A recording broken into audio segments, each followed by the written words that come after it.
नहीं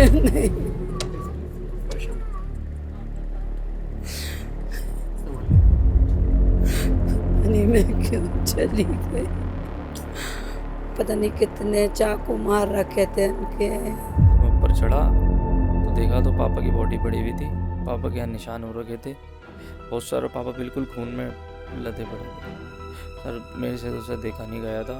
वो बचना नहीं चाहिए, जैसे वो तड़प तड़प के गए मेरे पापा, वो भी तड़प तड़प के ही मरे।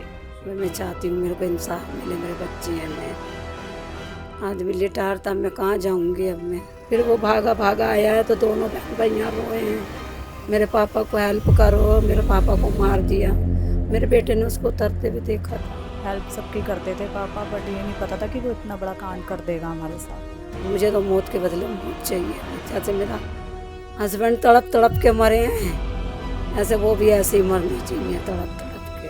हमें खून के बदले खून चाहिए, एनकाउंटर चाहिए, जैसे यूपी में होता है।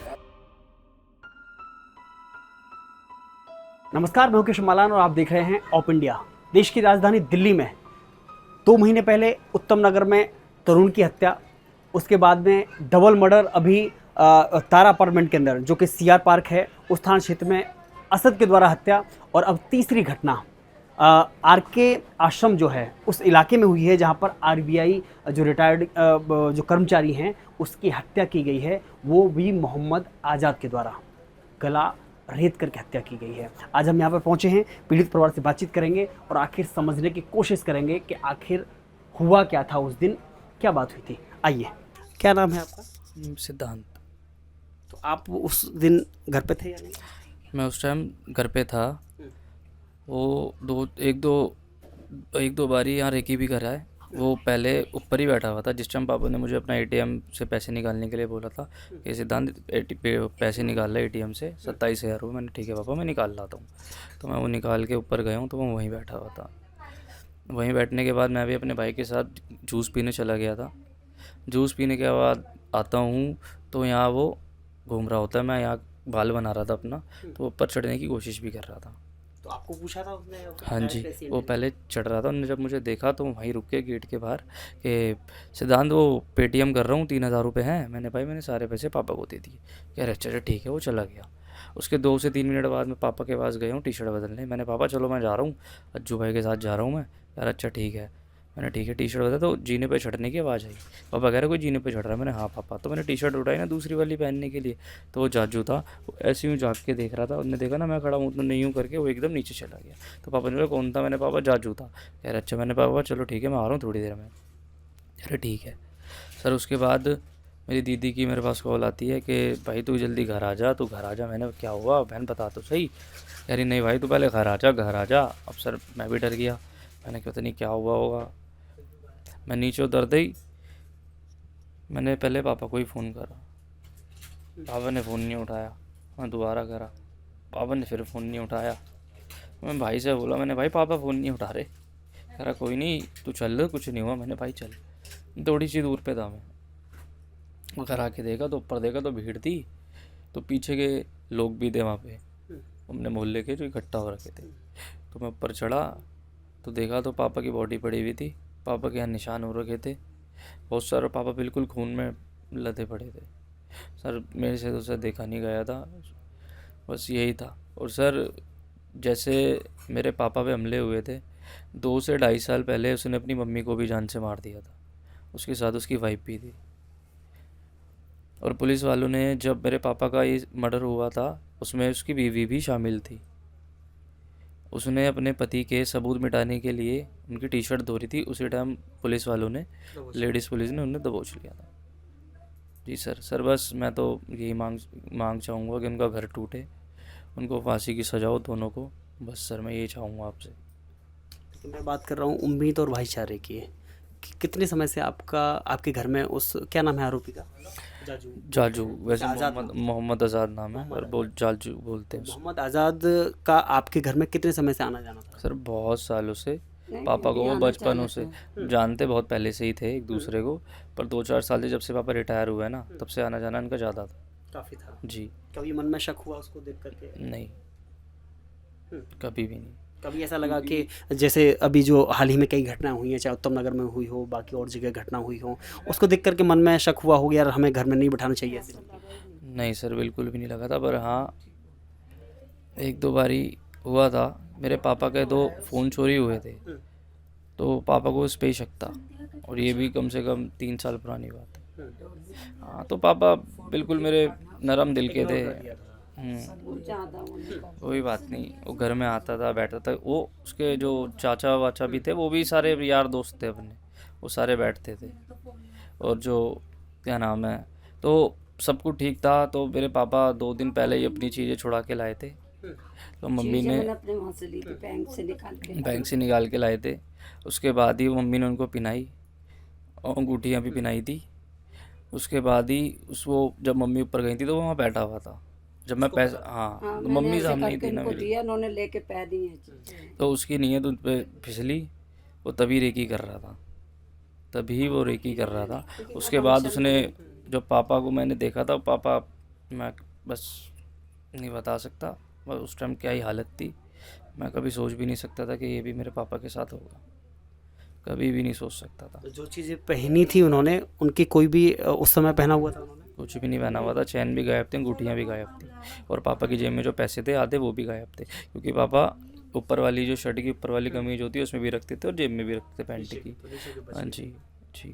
और वो, अब मेरे तो सुनने में यही आया कि जो पैंडल था उस पर भोले बाबा जी बने हुए थे, वो मेरे हिसाब से पोस्टमार्टम के टाइम मिला है उनकी जेब में से, या पता नहीं, बस इतना मुझे पता चला है। चेन वेन सब उन्हीं के पास थी। अब वो ये नहीं पता कि पुलिस वालों ने वो चीज़ बरामद की है या नहीं की है। ठीक है। तो आप तो कार्यक्रम में गए थे किसी फंक्शन में?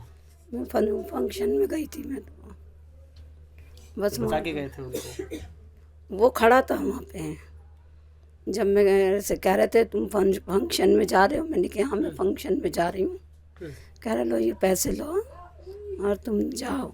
उसको ये लग गया था कि अब मैं भी जा रही हूँ, ये भी नहीं था, लड़की नीचे थी। बस उन्होंने मुझसे पानी मांगा है, उषा मुझे 1 बोतल पानी दे जा। मैं पानी देने गई हूँ तो वो ऊपर चढ़ गया था एकदम।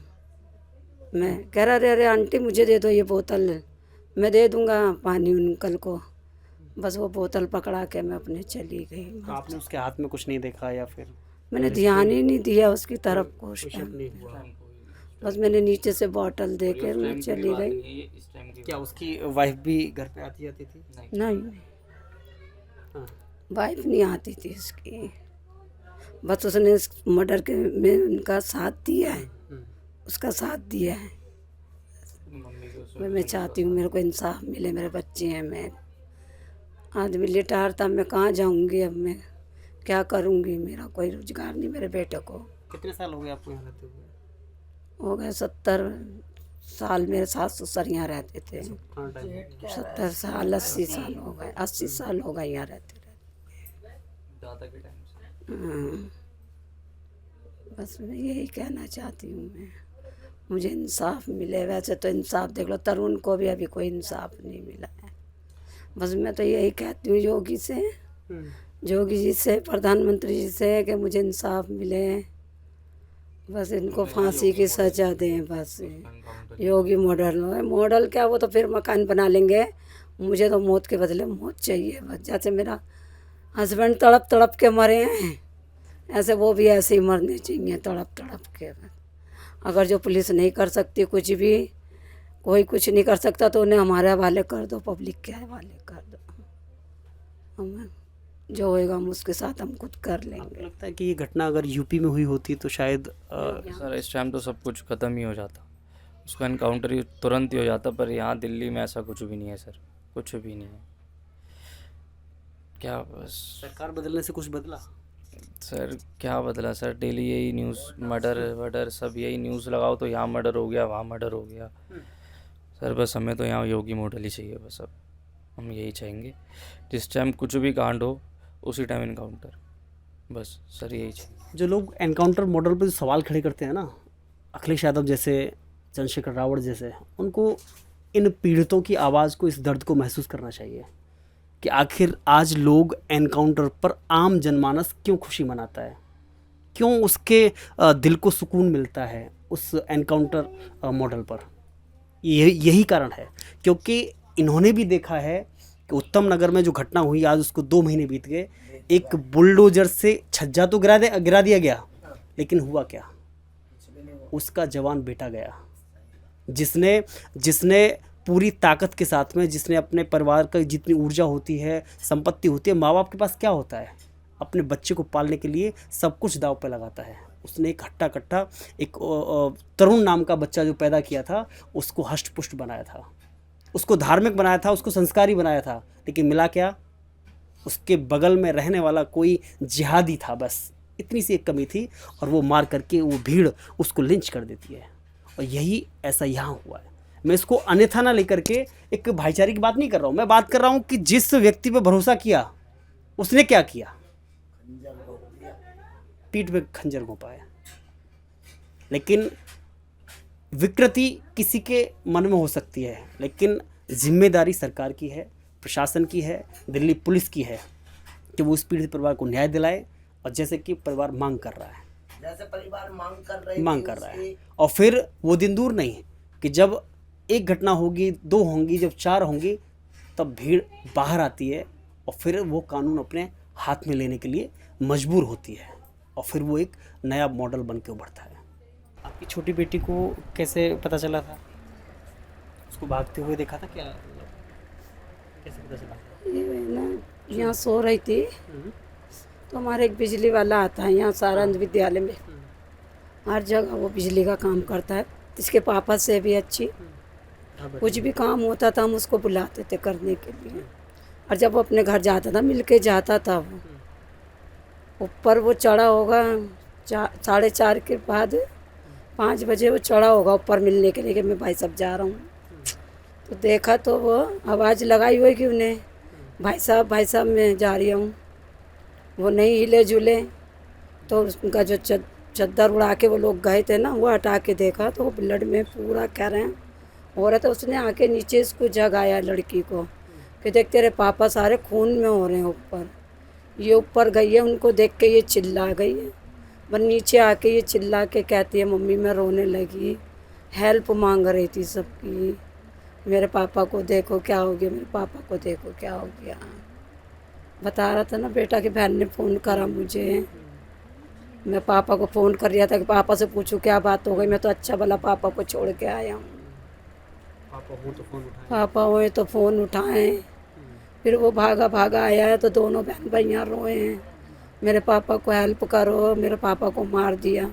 मेरे बेटे ने उसको उतरते हुए देखा था। आप शायद होती तो ये घटना नहीं होती, मैं 10 चक्कर ऊपर के लगाती थी उनके पास, कुर्सी पे जाके उनके पास बैठती थी।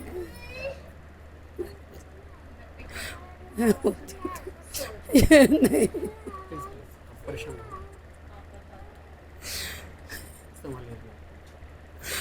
नहीं मैं क्यों चली गई, क्यों चली गई।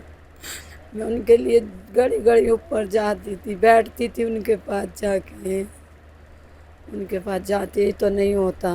पता नहीं कितने चाकू मार रखे थे उनके। पानी की बोतल मांगी उन्होंने मुझसे जाते समय, मेरे से पूछा मुझे पानी की बोतल दे जाओ। मैं जैसे बाहर फ्रिज में से बोतल देने निकली ना तो वो बंदा गली में से निकल के आ रहा था। उसने क्या, मैं चढ़ रही थी तो कह रहा अरे आंटी मैं अंकल से वैसे मिलने जा रहा हूँ, आप मुझे दे दो ये बोतल पानी की, मैं दे दूँगा अंकल को। उसके बाद तो मैं चली गई। पानी पिया था बोतल से या नहीं पिया? नहीं, उनने पकड़ लिया मेरे हाथ से। नहीं, आपको पानी में बोतल मतलब कम मिला है या पूरा पानी है उसमें? उन्होंने पिया था या नहीं पिया? मैं ऊपर चढ़ी नहीं हूँ, जो बंदा आया था अभी बोतल मिली होगी ना आपको? वो तो मैं तो आई हूँ वहाँ से ऊपर क्या हुआ? कर रखा है सारा, सील कर दिया? सील कर दिया ऊपर से। ऐसे पड़े बच्चों के कपड़े लत्ते सब ऊपर अलमारी में, सबके कपड़े बंद पड़े ऊपर ही। नहीं पता कि आखिरी समय उनको पानी मिला भी था कि नहीं। आप सोचिए कि आखिरी समय में पत्नी ने उनके लिए पानी भिजवाया था क्योंकि उन्होंने पानी मांगा था, और अपराधी जो हत्यारोपी है वो उस पत्नी के हाथ से पानी ले लेता है कि पानी मैं पिला दूंगा जा कर के। लेकिन वो पानी के प्यासे थे मांगे राम जी, लेकिन खून का प्यासा वो जाजू था। तो घर पे उसका कभी खाना पीना भी रहता था, उठना बैठना खाना पीना? जैसे ऊपर ही देखती थी, कभी देने जाती थी मैं खाना वाना, तो कभी ऐसा होता था जैसे भाई कोई आ गया तो उन्हें थोड़ा बहुत अपने हिस्से में से ही देते थे। बस मैं स्पेशल जैसे नहीं देने जाती थी उनके लिए, ये था। मतलब जैसे आप भगत होती है बाहर की व्यक्ति की, ऐसे होती थी? हाँ जी, हाँ जी, बस हर किसी की करते थे, वो सबकी करते थे। हेल्प सबकी करते थे पापा, बट ये नहीं पता था कि वो इतना बड़ा कांड कर देगा हमारे साथ बैठे बिठाए। अच्छे खासे थे मेरे पापा। बस मेरी सिस्टर का फ़ोन आया, मैं अपनी ससुराल में थी, 4 से 4:30 के बीच में कॉल आया। पहले तो मैंने ही किया था मम्मी से बात करने के लिए, उस टाइम सब नॉर्मल था, मुझे नहीं पता था कि ये इंसिडेंट होने वाला या हो चुका है। तो मेरी सिस्टर का फ़ोन आया कि पहले मैंने ही किया था, तो उस टाइम सब कुछ ठीक था। तो उन्होंने कहा मम्मी नहीं है, मम्मी वहाँ गई हैं फंक्शन में। फिर मैंने कहा अच्छा ठीक है, जब आएँ तो बात करा देना। फिर ठीक 15-20 मिनट बाद फिर मेरी सिस्टर का कॉल आता है कि पापा के साथ ऐसे ऐसे हो गया है, कि वो पूरे ब्लड में हो रखे हैं। तो मैं घबरा गई। फिर मेरे हस्बैंड बाहर गए हुए थे, तो मैंने उनको कॉल करा, तो वो तुरंत आ गए। फिर वो हम जैसे यहाँ आए तो एम्बुलेंस बाहर खड़ी हुई थी, पापा को लेके जा चुके थे। फिर उसके बाद नहीं पता, फिर मेरी सिस्टर ने बताया कि ऐसे ऐसे हुआ था। बस हमें और कुछ नहीं चाहिए, बस जिस बंदे ने करा है, चाहे उसकी वाइफ हो चाहे वो हो, हमें फांसी चाहिए, हमें पूरा इंसाफ चाहिए, बस हमें और कुछ नहीं चाहिए। उस समय घर पे जो वो बचना नहीं चाहिए। वो जैसे वो तड़प तड़प के गए मेरे पापा, वो भी तड़प तड़प के ही मरे हमारी आंखों के सामने। अगर नहीं होता सरकार से तो हमें दे दें, हम कर लेंगे अपना इंसाफ, हम दिला देंगे अपने पापा को इंसाफ, बस और कुछ नहीं। बस हमें वो तड़पता हुआ दिखना चाहिए, उसको फांसी होनी चाहिए, बस हमें फांसी की ही मांग रखनी है बस, और हमें कुछ नहीं। ऑन द स्पॉट या तो एनकाउंटर करो, हमारी आंखों के सामने उसको बिल्कुल ऐसा कर दो कि जैसे हमारे पापा तड़पे होंगे ना, उसको भी ऐसा कर दो बस, और कुछ नहीं चाहिए। बोल दिया हमने, हमारे भड़ास निकल चुके हैं। हमें योगी जी से बस हाथ जोड़ के यही, हमें योगी जी चाहिए, हमें हर चीज़ के लिए वो चाहिए सुविधा। अगर वो लोग नहीं उतरेंगे, वो कुछ एक्शन नहीं लेंगे, हमारे हवाले कर दो, हमारे बच्चों के हवाले कर दो, हम बताते हैं कि हत्या क्या होती है। हम उनके घरों के अंदर फिर सुअर छोड़ेंगे, लास्ट ऑप्शन वही है। अगर वो इसी इंसान इन चीज़ों से कटते हैं ना, हम कहीं से ही पकड़ेंगे, हम उनके घरों में सुअर छोड़ेंगे। हमारे घर में हमारे जिया जी के साथ हुआ है ये, इस तरीके से गला रौंदा है जिसकी कोई हद नहीं है। हमें नहीं चाहिए, हमें इंसाफ चाहिए, खून के बदले खून, बस। की तरफ से द्वारका में अभी कुछ समय पहले ही उत्तम नगर हुआ में है, जो उत्तम नगर में हुआ है। हम जो वही, हत्या हुई। तरुण का क्या हुआ है? कुछ हुआ तरुण के लिए भी कुछ नहीं हुआ। बैठे ना, उसकी माँ तो रो रही है बेचारी, क्या क्या कर लिया? फिर भी वो समाज वहीं रह रहा है, वहीं रह रहा है, कुछ नहीं हुआ तरुण के लिए भी। थोड़े टाइम तक सीएम मोदी सब कुछ आया, मगर उसके बाद कुछ नहीं। हमारी मोदी जी से यही विनती है कि हमें योगी राज चाहिए। बिल्डोजर चलाने से, घर टूटने से इंसान वापस नहीं आता। हमें खून के बदले खून चाहिए, एनकाउंटर चाहिए, जैसे यूपी में होता है। जैसे यूपी में होता है। 5 साल की बच्ची के साथ मुसलमान ने रेप किया, 90 साल के 90-60 साल का वो बुढ़ा था, उसने 5 साल की बच्ची के साथ रेप किया। क्या हासिल हुआ? गोला डेयरी में द्वारका में ये कांड हुआ, तब भी ये कुछ नहीं हुआ। कुछ नहीं करती है जनता। जनता तो बहुत कुछ कर देगी, मगर ये हमारे न्यूज़ रिपोर्टर जो भी आते हैं वो भी अनसेफ है, क्योंकि वो हमारे से बयान लेके जाते हैं, वो घर में सेफ पहुंच रहे नहीं पहुंच रहे, वो आप लोगों पे भी काबू वो होता है। आपके साथ भी बहन बेटियां जो भी चलती हैं, हमारी जॉब करती हैं, मगर कोई सेफ नहीं है। आपको ऐसा लगता है कि अगर ये घटना दिल्ली में ना होके अगर यूपी में होती तो शायद अब तक तो हो जाता, अब तक तो हो ही जाता, हो चुका भी है। मेरे को याद नहीं है, मैं न्यूज़ देखती हूँ। अभी सलीम वास्तिक की घटना हुई थी, हाँ, जिसमें दोनों का एनकाउंटर कर दिया गया। बंदा सेफ है, मगर हमारा तो चला ही गया, हमारा तो चला ही गया। हम तो तब भी सेफ नहीं है। हम सब चले जाएंगे अब अपने घर में, यहाँ तीन लोग रह जाएंगे बस घर के अंदर, अनसेफ है वो। परिवार का केवल एक ही दर्द है कि अभी तक पीड़ित परिवार से कोई भी मुलाकात के लिए नहीं आया है। और एक और बात, ये दलित परिवार है। मांगेराम जी दलित परिवार से आते थे, बाल्मीकि परिवार से आते हैं, जो दलितों के हितैषी बनते हैं, जो शुभ चिंतक बनते हैं। कोई भी दलित नेता ने एक भी इनके लिए ना तो ट्वीट किया है, ना इनके लिए आवाज़ उठाई है, और ना ही इनसे मुलाकात करने के लिए आता है। जो लोग हाथरस कांड को हवा देते हैं, हाथरस तक मुलाकात करने के लिए दिल्ली से दौड़े चले जाते हैं और मसीहा बनने के लिए महाराष्ट्र तक काशीराम जी के हक में आवाज़ उठाते हैं, उनकी प्रेरणा की बात करते हैं, प्रेरणा लेने की बात करते हैं, लेकिन अभी तक यहाँ पर कोई नहीं आया है। पीड़ित परिवार का केवल एक ही मांग है कि आरोपी का एनकाउंटर होना चाहिए, यहाँ पर योगी मॉडल लागू होना चाहिए। वीडियो जर्नलिस्ट प्रशांत वशिष्ठ के साथ मैं Keshav Malan, of India, Delhi.